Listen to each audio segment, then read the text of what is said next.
Unit and measurement chapter থেকে আবার তোমাদের জন্য একটা ইম্পর্টেন্ট কোশ্চেন নিয়ে এসেছি। এই কোশ্চেনটা সলভ করার সাথে সাথে তোমাদের একটা সুন্দর এবং মজাদার কনসেপ্ট ক্লিয়ার হয়ে যাবে। তো চলো আমরা প্রথমে প্রশ্নটা দেখে নিই।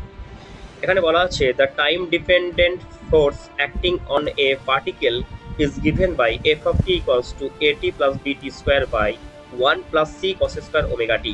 The SI unit of b. B এর এসআই ইউনিটটা কি হবে সেটা আমাদেরকে বলতে বলেছে।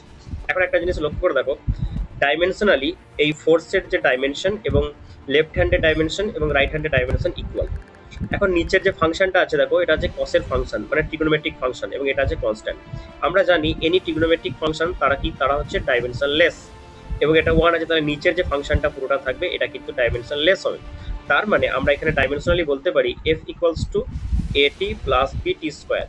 আমরা জানি কি ইকুয়াল ডাইমেনশনালে অ্যাডিশন বা সাবট্রাকশন হয়, তার মানে এ ডাইমেনশন ফোর্সের ডাইমেনশনের সাথে ইকুয়াল হবে এবং এ ডাইমেনশনটাও ফোর্সের ডাইমেনশনের সাথে ইকুয়াল হবে।